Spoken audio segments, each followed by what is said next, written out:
අපිට ඕනේ වෙනවා අපි ඉගෙන ගන්න විෂය කරුණු කෙටි කරලා ලියා ගන්න. ඉතින් මේකට අපිට ෂෝට් නෝට් පාවිච්චි කරන්න පුළුවන්. හැබැයි හුඟක් දෙනෙක්ට තියෙන ගැටලුවක් තමයි කොහොමද හරියටම ෂෝට් නෝට් එකක් හදාගන්නේ කියලා. ඉතින් මම අද මේ වීඩියෝ එකෙන් කියලා දෙනවා ෂෝට් නෝට් එකක් හදන්නේ කොහොමද කියලා. Hey kid, don't ever let them get inside your head. They'll tell you what to do in life instead.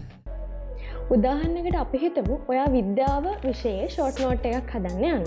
ඉතින් විද්‍යාවේ එක පාඩමක් අරගෙන ඒකේ ෂෝට් නෝට් එකක් හදනවා නම් ඔයා ඒ පාඩම ඔයා ඉගෙනගෙන තියෙන ඔයාගාව තියෙන හැම මැටීරියල් එකක්ම එකතු කරගන්න. උදාහරණයක් විදිහට කිව්වොත් ඉස්කෝලේ ටීචර් දීලා තියෙන නෝට් එක. ඊපස්සේ ඔයාගේ ටියුෂන් ක්ලාස් එකේ නෝට් එක. තව ඔයාගාව මොනවා හරි ඒ විෂය කියන්නේ ඒ පාඩම තියෙන අච්චු පොත් තියෙනවා නම් ඒවත් එකතු කරගන්න. මේ හැම එකක්ම ළඟ තියාගෙන ඊට පස්සේ ඔයා ඒ පාඩම ඒ හැම නෝට් එකක්ම උඩින් කියවගෙන යන්න.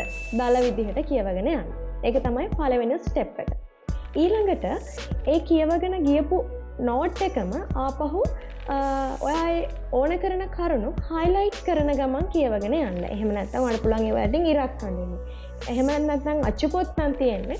ඔයාලට පුළුවන් ඒ අත්‍යවශ්‍යම කරුණු වෙන කොලයක සටහන් කරගන්න ගමන් දෙවනි වතාවට ඔයාගේ නෝට් එක කියවගෙන යන්න. ඉතින් ඔයාගේ ෂෝට් නෝට් එක හදන්න ඔයාලට පාවිච්චි කරන්න පුළුවන් A4 කොළ හරි ෆුල් ස්කැප් කොළ හරි.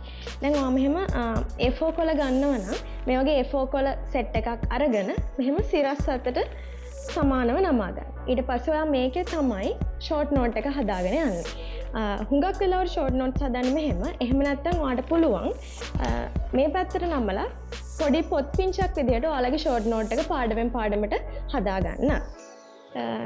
කොළ ටික ලෑස්ති කරගත්තට පස්සේ ඔයගොල්ලන්ට තව ඕන වෙනවා highlights පාට පෑන් තව ඔයගොල්ලෝ ගාව තියෙනවා නම් ලස්සන ස්ටිකර්ස් අන්න ඒ වගේ දේවලුත් ටිකක් ළඟට ගන්න. එතකොට ඔයගොල්ලන්ගේ ෂෝට් නෝට් එක වඩා ආකර්ෂණීය වෙනවා. ඔයගොල්ලන්ට ආයෙම මේක බලන්න ආස හිතෙනවා. හරි. දැන් අපි ෂෝට් නෝට් එක හදන්න ඕන කරන පෑන් පැන්සල් කොළ ඔක්කොම ටිකත් ලෑස්ති කරගත්තා. ඒ වගේම ඕන කරන පාඩම් පොත් ටික එකතු කරගෙන ඒ හැම නෝට් එකක්ම කියවලා තියෙනවා. මේකෙදි හොඳට මතක තියාගන්න ඕනේ අපිට පැරග්‍රාෆ් පිටින් අතාරින්න බෑ ෂෝට් නෝට් එකක් හදද්දි. මොකද ඒ වගේ අත්‍යවශ්‍ය කරුණු තියෙන්න පුළුවන් හින්දා. ඒකින්ද හැම පැරග්‍රාෆ් එකක්ම කියවලා ඒකේ සාරාංශයක් අපි ගන්න ඕනේ. ඒ වගේම අපි දැන් highlight කරලා අත්‍යවශ්‍ය points ටික හදාගෙන තියෙන්නේ. ඒවා ෂෝට් නෝට් එකට ගන්නයි මේ යන්නේ. ඒ අපි ෂෝට් නෝට් එකේ ලියද්දි අපි ලියන්න ඕනේ හැම වෙලේම බුලට්ස් දාලා බුලට් ෆෝම් එකේ. එහෙම නැත්නම් නම්බර්ස් දාලා ලිස්ට් එකක් විදිහට තමයි කරුණු ලියාගෙන යන්නේ. ඒ වගේම ඔයගොල්ලෝ හැම වෙලේම මතකේ තියාගන්න මාතෘකා සහ අනුමාතෘකා අනුපිළිවෙලට ඔයාගේ ෂෝට් නෝට් එක හදන්න. හේතුව තමයි එහෙම කරපුවාම අපිට කරුණු මගහැරෙන එක වළක්ව ගන්න පුළුවන්. ඒකෙදි තව ක්‍රමයක් කියන්නම්. මාතෘකා ප්‍රධාන මාතෘකා ලියන්න එක පාටක්. අනුමාතෘකා ලියන්න තව පාටක්. ඊට පස්සේ ඒ යටතේ තියෙන සුළු කරුණු ලියන්න තව පාටක් විදිහට පාටපෑන් කීපයක් මේකෙදි ඔයගලන්ට පාවිච්චි කරන්න පුළුවන්. එහෙම ලියලා ඒකෙදිත් විශේෂ වචන, විශේෂ කරුණු තියෙනවා නම් ඒවා highlight කරන්නත් අමතක කරන්න එපා. ඒ වගේම ෂෝට් නෝට් එකක් ලියද්දී සමහර ලාවට අපිට හම්බ වෙන්න පුළුවන් අච්චුපොතේ බැරෑරුම් වචන වලින් සංකීර්ණ විදිහට මොකක් හරි දෙයක් විස්තර කරලා තියෙනවා.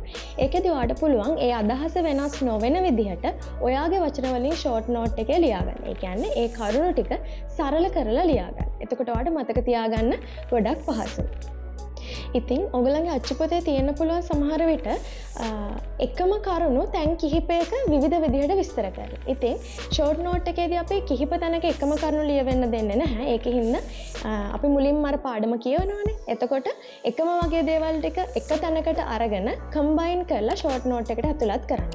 ඒ වගේම ඔයගලගේ ෂෝට් නෝට් එක ලස්සන කරගන්න පුංචි ස්ටිකර්ස්, ලස්සන රූප වගේවත් ඔයගලන්ට නෝට් එකට ඇතුළත් කරගන්න පුළුවන්. ඒ වගේම විශේෂයෙන් මතක තියාගන්න මේ හදන ෂෝට් නෝට් ලස්සන ෆයිල් එක දාලා ඔයගොල්ලෝ ගාව තියාගන්න. ඒ කියන්නේ අපිට පුළුවන් විද්‍යාව, ගණිතය විදිහට විෂයන් වලට වෙන් කරලා ෆයිල් කිහිපයක් තියාගන්න. එතකොට අපිට ඕන වෙද්දී ඉක්මනින්ම ෂෝට් නෝට් එක අරන් බලන්න පුළුවන්. ඒ වගේම ඔයගොල්ලෝ හදන ෂෝට් නෝට්ස් විභාගයක් කිට්ටු වෙනකන්ම ඉන්න එපා.